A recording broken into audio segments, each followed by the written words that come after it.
Capítulo 6. Como gozar sem possuir? Que é que faz a alegria do possuidor, senão a contemplação daquilo que possui?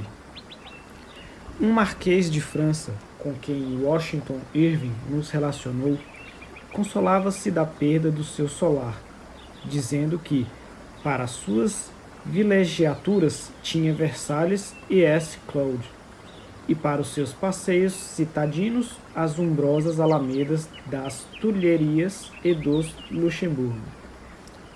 Dizia ele: quando passeio naqueles belos jardins, basta-me imaginar que sou o dono deles. Os seus frequentadores tomo-os como meus visitantes, e não tenho a despesa e a maçada de os obsequiar. Os meus domínios são um verdadeiro sem cuidado, em que cada um faz o que lhe apraz, sem incomodar o proprietário. Toda a cidade de Paris é o meu teatro e oferece-me um espetáculo constante. Encontro a mesa posta em quase todas as ruas e milhares de criados estão prontos a correr logo que os chame. Depois de servido, pago-lhes e não tenho mais que me preocupar com eles, ficando livre do receio de que me censurem ou me roubem quando volver costas. Afinal, continuava o velho fidalgo, com um sorriso de bom humor, ao refletir em tudo que sofri e comparando esse sofrimento com os meus gozos presentes, não posso deixar de me considerar muito feliz. O hábito de nos sentirmos ricos, por termos desenvolvido em nós a faculdade de achar alguma coisa boa em tudo o que encontramos, é em si mesmo uma riqueza. Por que não nos havemos de sentir ricos, gozando de tudo o que os nossos olhos possam contemplar, embora os títulos de propriedade pertençam aos outros? Por que não gozarei eu magníficos campos pertencentes aos ricos, como se eles fossem meus? Passando por esses campos, gozo, vendo-os, pertence-me a beleza das suas plantas, dos seus canteiros e das suas flores. O fato de pertencerem a outro não deve diminuir o meu gozo espiritual, os encantos, as belezas, as maravilhas da natureza. A melhor parte de uma quinta, a paisagem, a formosura do regato, os declives do vale, o canto das aves, o pôr do sol, não podem ser inscritos em nenhum título de propriedade.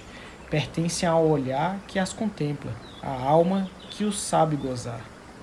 Como é possível que tão poucas pessoas saibam encontrar tais gozos, que enriquecem a vida mais pobre, ao passo que outros sabem gozar tão pouco as condições vantajosas em que a riqueza os colocou?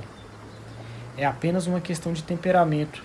Pessoas há que são cegas quando há beleza. Podem viajar em regiões de aspectos surpreendentes de magnificência e encanto, e nada sentirem. As suas almas não se impressionam, nada sentem do que extasia os outros. Conta-se a história de um grupo de turistas que viajavam nos Alpes. Entre os viajantes ia uma senhora inglesa e uma alemã fleumática. O guia levou os viajantes a uma cumiada, donde se descobria um panorama surpreendente de grandiosidade e beleza. A primeira a chegar foi a senhora inglesa, que exclamou: "Como é belo!"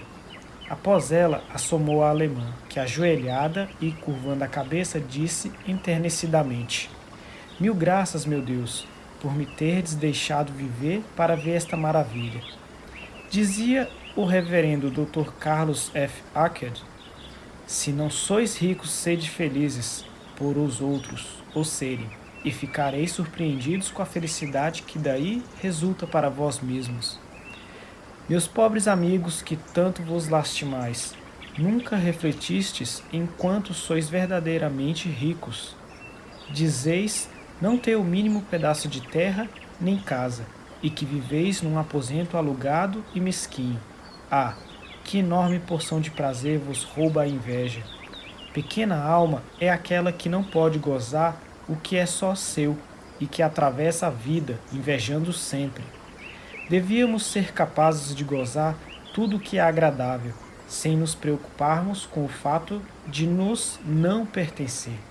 É loucura invejarmos aos outros o que não podemos possuir. Devemos aprender a gozar o que não nos pertence. Sejamos como as aves, que não se importam de saber qual o dono do campo em que constroem os seus ninhos. Já pensastes que partícula do município pertence a cada indivíduo? As ruas, as estradas, os jardins e as bibliotecas são de todos. São nossas as escolas, como são os rios, os regatos, as montanhas, as madrugadas, as maravilhas celestes. Rockefeller não pode gozar mais do que nós o calor do sol ou beleza da lua. São tão nossas como dele as estrelas. São nossos em todas as estações do ano os encantos da natureza, as alegrias que o Criador por toda a parte derramou. As paisagens belas pertencem-nos tanto como a quem paga impostos pela posse das terras. Pensai nas despesas que uma grande cidade faz com os seus parques. A fortuna de um Carnegie mal chegaria para isso, e todavia encontrais sempre esses parques muito bem tratados, sem terdes que vos preocupar com o respectivo dispêndio. Os que tratam deles e que os cultivam são empregados públicos, que trabalham tanto para vós como para os ricos. Não tendes que pagar-lhes, nem que fiscalizar-lhes os serviços. Nenhum cuidado vem perturbar-nos o gozo.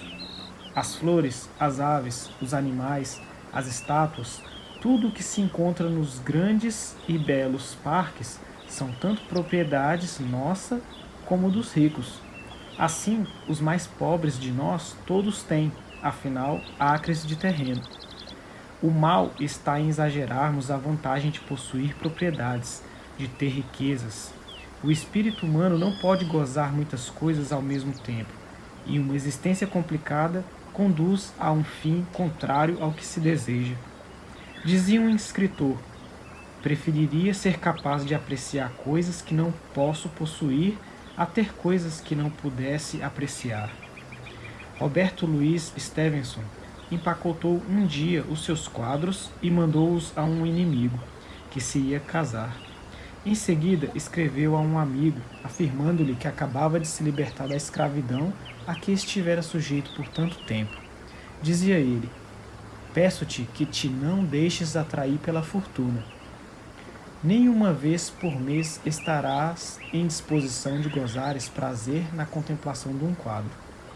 Quando sentires um grande desejo de ver uma pintura, vai a um museu, onde o poderás admirar.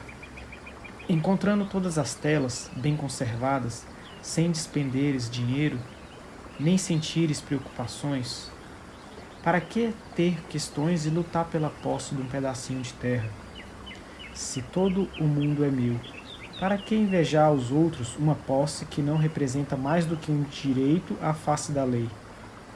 A terra pertence a todos que a podem ver, que a sabem gozar. Não devo invejar os grandes proprietários. Eles são simplesmente pretensos possuidores desses bens, pois cuidam de umas propriedades que me pertencem também. Por algum dinheiro poderei visitar qualquer localidade, ver e apreciar o melhor que nela houver, sem esforços nem canseiras. Os prados verdes, os arbustos, as estátuas dos jardins, os belos quadros e as esculturas estão sempre às minhas ordens, logo que tenha vontade de os ir contemplar.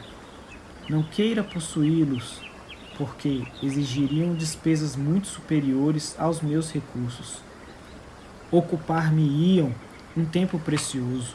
Além disso, viveria num medo constante de que mos deteriorassem ou até mos roubassem.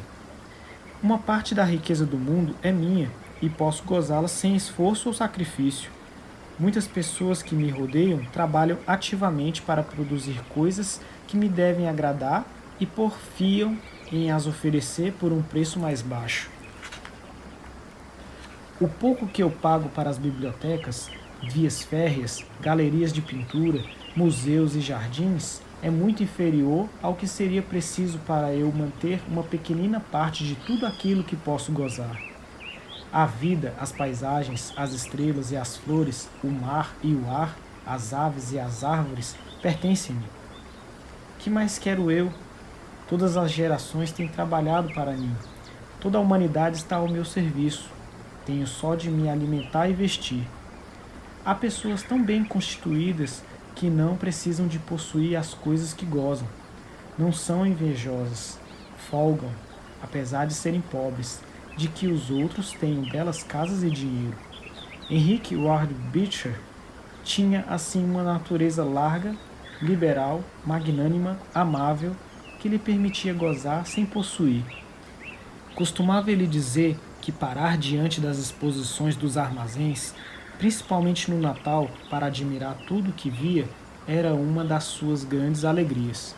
Sabia gozar a arquitetura e as esculturas das casas principescas, como se lhe pertencessem, não se preocupando com o nome do proprietário. Philip Burke, Toriel Garson, Emerson Beecher, Agassiz foram ricos sem dinheiro. Viam o esplendor nas flores, a glória nos prados, descobriram um romance no murmúrio dos regatos, ouviam sermões nas pedras, encontravam o bem em todas as coisas. Sabiam que aquele a quem a paisagem pertence poucas vezes é aquele que paga impostos pela posse. Eram os primeiros a gozar a riqueza dos prados, dos campos, das flores, das aves, dos regatos, das montanhas e das florestas, como a abelha suga o pólen das flores. Cada coisa na natureza parecia trazer-lhes uma especial mensagem do Criador de tudo quanto é belo. Para aquelas almas privilegiadas, tudo estava revestido de beleza e de glória, e as suas almas sequiosas matavam a sede, como o viajante no deserto ao surgir-lhe a fonte do oásis. Parecia ser missão deles extrair a riqueza dos homens e das coisas, para depois a derramarem a fluxo sobre a humanidade sedenta. Não tendes visto como as abelhas sugam delicioso néctar em plantas de aspecto desagradável e noutras terrivelmente venenosas? Conheço homens e mulheres que desenvolveram em si o magnífico instinto de aurir mel em todas as fontes. Sabem encontrar bondade e beleza no ambiente mais repulsivo e, quando falam com as criaturas mais desgraçadas ou perversas, colhem sempre o que suaviza a vida e enriquece a experiência. Esta faculdade de achar o gozo em toda parte é um dom divino. Amplia a vida, aprofunda a experiência e enriquece todo o ser. O segredo da felicidade está na alegria do espírito. É pobre o que vive descontente de tudo. É rico quem se contenta com o que tem e sabe gozar o que os outros possuem. Os nossos olhos procuram quase sempre a felicidade nas alturas, mas quando temos adquirido experiência da vida, vemos a nossos pés na mesma estrada por onde seguimos, o que nos teria tornado felizes e noutros tempos levianamente desprezamos. Há alegrias que nos procuram, e Deus nos concede aos milhares. Esvoaçam a nossa roda, desejando ser nossas, como se fossem avezinhas que tentam entrar por uma fresta buscando abrigo. Mas quantas vezes por cegueira nós lhes vedamos a entrada? Poisam então um instante no nosso telhado, soltam uma canção de tristeza e levantam voo, fugindo em procura de outro ninho.